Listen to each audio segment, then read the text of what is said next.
শেখ পরিবারের সাথে কি আপনাদের চুক্তি হয়েছে? কেন কেন কি কারণে এখনো পর্যন্ত শেখ পরিবারের কেউ গ্রেপ্তার হলো না? একের পর এক উপদেষ্টা নিয়োগ দিচ্ছেন, আপনারা বলছেন আমি জানি না, অমুক বলছে আমি জানি না, প্রধান উপদেষ্টা জানে না, তিনজন ছাত্র নেতা জানে না, সবকিছু জানে কে? আসিফ নজরুল। পুলিশ হেফাজতে থাকা অবস্থায় হ্যান্ডকাপ পরা, আবারও রিমান্ডে নিয়ে যাচ্ছে, এই ঘোষণা দিয়েছিল। এরপরে সারা বাংলাদেশের মানুষ অনুপ্রেরণা এবং সাহস পেয়েছিল। ওই সময় আমি চ্যালেঞ্জ করে বলতে পারি, একজন সমন্বয়ক মাঠে ছিল না। গণ অধিকার পরিষদ শুরু থেকেই বলে আসছে আওয়ামী লীগকে নিষিদ্ধ করতে হবে। এখনো পর্যন্ত কেন আপনারা আওয়ামী লীগকে নিষিদ্ধ করছেন না? নির্বাচনের আগে এই স্লোগান আমি দেখলাম ভারতীয় কয়েকটি গণমাধ্যমে, সেখানে তারা সম্প্রচার করেছে, সেখানে তারা হেডলাইন দিয়েছে মন্দিরে আগুন দেওয়ার আহ্বান, হিন্দুদের বাড়িঘর ভাঙার আহ্বান। সংগ্রামী সাথী বন্ধুগণ, 2018 সালের পর থেকে আপনারা দেখেছেন বাংলাদেশে ভারতীয় আধিপত্যবাদ এবং আগ্রাসনের বিরুদ্ধে যে সংগঠনটি সব থেকে বেশি সোচ্চার ভূমিকা রেখেছে, সেই সংগঠনটির নাম ছাত্র অধিকার পরিষদ, যুব অধিকার পরিষদ। আমরা যখন ঢাকা বিশ্ববিদ্যালয় ক্যাম্পাসে ভারতের আগ্রাসনের বিরুদ্ধে প্রতিবাদ করেছিলাম, তখন ডাকসুতে আমাদেরকে হত্যা চেষ্টা করা হয়েছিল। আমাদের সভাপতি নুরুল হক নূর, সেই সময়কার ডাকসুর ভিপি, আপনারা দেখেছেন তার রুমের মধ্যে কিভাবে ওই কুলাঙ্গার সাদ্দাম এবং সঞ্জিদের নেতৃত্বে ভারতীয় এদেশীয় রয়ের এজেন্টরা আমাদের হত্যা চেষ্টা করেছিল। আমাদের নেতৃবৃন্দরা, সেই তুহিন ফারাবি এবং এপিএম সুয়েল, আপনারা ভুলে যাননি, তারা আইসিইউতে ছিল, কারুর কারুর মেরুদণ্ড ভেঙে দেওয়া হয়েছিল। আমাদের সভাপতি নুরুল হক নূর সহ আমাদের উপর যে হত্যা চেষ্টা করা হয়েছিল, পুরো বাংলাদেশের মানুষ আপনারা জানেন। এর আগে কেউ আনুষ্ঠানিকভাবে রাজপথে নেমে ভারতের আগ্রাসনের বিরুদ্ধে প্রতিবাদ করে নাই। একমাত্র সংগঠন ছাত্র অধিকার পরিষদের নেতৃত্বে সেই দিন আমরা ভারতীয় আগ্রাসনের বিরুদ্ধে প্রতিবাদ করেছিলাম। এরপরে স্বাধীনতার সুবর্ণ জয়ন্তী অনুষ্ঠান, সেখানে শেখ হাসিনা স্বৈরাচার আর এক স্বৈরাচার মোদিকে সেই অনুষ্ঠানের প্রধান অতিথি করেছিল। আমরা ওই সময় এত বড় সংগঠন হয় নাই, আমরা তরুণরা, আমরা মোদিকে প্রতিহত করার ঘোষণা দিয়েছিলাম। আমরাই কিন্তু সর্বপ্রথম নেমেছিলাম, অন্য কোনো দল নামে নাই, এমনকি হেফাজতে ইসলামও নামে নাই। সেই সময় আমাদের 64 জন নেতৃবৃন্দকে গ্রেপ্তার করা হয়েছিল। এই যুব অধিকার পরিষদের সাংগঠনিক সম্পাদক মুমতাজুল সহ, আমাদের নারী নেত্রী মায়া সহ অসংখ্য নেতৃবৃন্দকে গ্রেপ্তার করা হয়েছিল। ছাত্রনেতা রবিউল আলামী, নাটিয়া সজল সহ আপনারা দেখেছেন এই শাহবাগ থানায় সেই এডিসি কুখ্যাত হারুনের নেতৃত্বে তাদেরকে ঝুলিয়ে নির্মমভাবে নির্যাতন করা হয়েছিল।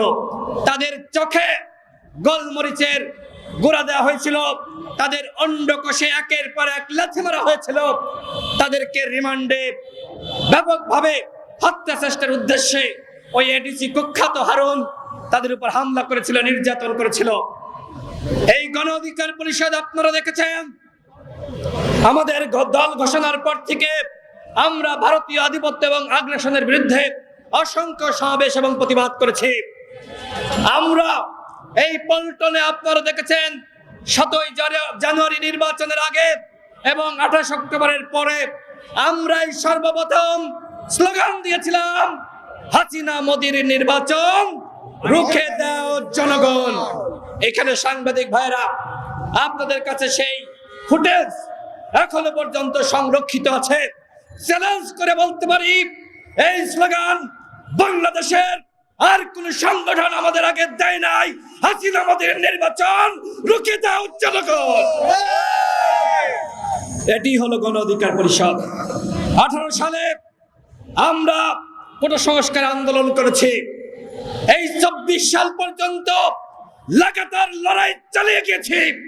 এই লড়াই করতে গিয়ে আমাদের সংগ্রামী সভাপতি তিনি গ্রেপ্তার হয়েছিলেন, 10 দিন রিমান্ডের নির্মম নির্যাতনের পরে তিনি পুলিশি হেফাজতে থাকা অবস্থায় ঘোষণা দিয়েছিলেন এই সরকারের 90% পতন হয়ে গেছে, আর 10% ধাক্কা দাও। আজকে এই সরকারের কাছে আমার প্রশ্ন, নুরুল হক নূর এত বড় কলিজা, এত বড় সাহস নিয়ে রিমান্ডে থাকার পরে পুলিশ হেফাজতে থাকা অবস্থায় হ্যান্ডকাপ পরা আবারও রিমান্ডে নিয়ে যাচ্ছে, এই ঘোষণা দিয়েছিল।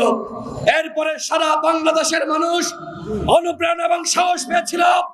ওই সময় আমি চ্যালেঞ্জ করে বলতে পারি একজন সমন্বয়ক মাঠে ছিল না। মাঠে ছিল কে? এই ছাত্র নেতা বিনিয়ামিন মোল্লা। হাইকোর্ট থেকে আইনজীবীরা বের হয়ে এসেছিল, ঢাকা বিশ্ববিদ্যালয় থেকে শিক্ষকরা বের হয়ে এসেছিল, আর যে ছাত্র নেতা ওইখানে নেতৃত্ব দিয়েছিল হাইকোর্টের সামনে, তার নামটি হলো বিনিয়ামিন মোল্লা। আজকে সরকার গঠন করেছেন, বড় বড় কথা বলছেন, রাজনৈতিক দল গঠন করবেন, সংস্কার করবেন, গণ অধিকার পরিষদের প্রতিনিধি কোথায়? এই সরকার একপাক্ষিক ভাবে আপনারা গঠন করেছেন। ৭১-এর পরে যেমনি ভাবে শেখ মুজিব এবং আওয়ামী লীগের নেতৃত্বে ক্ষমতাকে দখল করা হয়েছিল, আজকে ঠিক একই কায়দায় একই ভাবে আজকে আপনারা ক্ষমতা দখল করেছেন। আপনারা একের পর এক উপদেষ্টা নিয়োগ দিচ্ছেন। আপনারা বলছেন আমি জানি না, অমুক বলছে আমি জানি না, প্রধান উপদেষ্টা জানে না, 3 জন ছাত্র নেতা জানে না, সবকিছু জানে কে? আসিফ নজরুল। অথচ সেই উপদেষ্টা সিনেমা করছে, তার সিনেমা আসিফ নজরুল দেখতে যাচ্ছে না, অন্যরা যাচ্ছে। মানে কি? আজকে ষড়যন্ত্র শুরু হয়েছে রাষ্ট্র সংস্কারের নামে। কিংস পার্টি গঠনের পায়তারা এদেশের জনগণ মেনে নিবে না। আপনাদের কাছে রাষ্ট্র সংস্কারের দায়িত্ব দিয়েছে, কিংস পার্টি গঠনের দায়িত্ব দেয় নাই। স্পষ্টভাবে বলতে হবে কথাগুলো। কারণ কি? কারণ আমরা দেখতে পাচ্ছি আপনারা বলেছিলেন আপনারা শহীদের তালিকা তৈরি করবেন। কোথায় শহীদের তালিকা? আপনারা বলেছিলেন শহীদ পরিবারকে ক্ষতিপূরণ দিবেন। কয়জন শহীদ পরিবারকে ক্ষতিপূরণ দিয়েছেন এই 4 মাসে? আমরা এখনো পর্যন্ত সেটি জানি না। আপনারা এখনো পর্যন্ত আমাদের যোদ্ধাদের তালিকা তৈরি করতে পারেন নাই। এখনো পর্যন্ত হাসপাতালের বিছানায় তারা কাতরাচ্ছে। তাহলে কি করলেন? রাষ্ট্র সংস্কার করতে চাচ্ছেন, ভালো কথা, আমরা আপনাদেরকে সহযোগিতা করছি, কিন্তু আপনারা যে ধরনের বক্তব্য দিচ্ছেন রাজনৈতিক দলগুলোকে দোষারোপ করে, আপনারা বলছেন আজকে আমরা নাকি নির্বাচন চাচ্ছি, আমরা নাকি আপনাদেরকে ব্যর্থ করতে চাই। গণ অধিকার পরিষদের পক্ষ থেকে আমরা এই জাতীয় সংলাপের আহ্বান করেছিলাম। আমরা এই সরকারকে সহযোগিতা করছি, প্রত্যেকটা দল এই সরকারকে সহযোগিতা করছে। সুতরাং এই ধরনের মিথ্যাচার করবেন না। প্রত্যেকটা দল সংস্কার চাই। সর্বশেষ বলবো, বিএনপি তার অবস্থান ক্লিয়ার করেছে, অন্যান্য দল তার অবস্থান ক্লিয়ার করেছে। গণ অধিকার পরিষদ শুরু থেকেই বলে আসছে আওয়ামী লীগকে নিষিদ্ধ করতে হবে। এখনো পর্যন্ত কেন আপনারা আওয়ামী লীগকে নিষিদ্ধ করছেন না? কেন? কি কারণ আমরা জানতে চাই। আগামী নির্বাচনে স্পষ্টভাবে বলছি, আগামী নির্বাচনে যদি আপনারা আওয়ামী লীগকে নির্বাচনে নেওয়ার কোন ধরনের প্রেক্ষাপট তৈরি করেন, আমরা নির্বাচন কমিশন ঘেরাও করব। আগামী নির্বাচনে গণহত্যাকারী দল আওয়ামী লীগ, জাতীয় পার্টি এবং 14 দলের দোসররা নির্বাচনে অংশ নিতে পারবে না। ভারতের সাথে কোনো প্রীতি চলবে না। শেখ হাসিনাকে ভারত থেকে ফিরিয়ে আনতে হবে এবং যারা গণহত্যার সাথে জড়িত তাদেরকে গ্রেফতার করতে হবে। শেখ পরিবারের সাথে কি আপনাদের চুক্তি হয়েছে?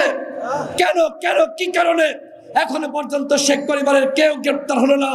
সেই প্রশ্ন প্রধান উপদেষ্টার কাছে রেখে আমি আমার বক্তব্য শেষ করছি।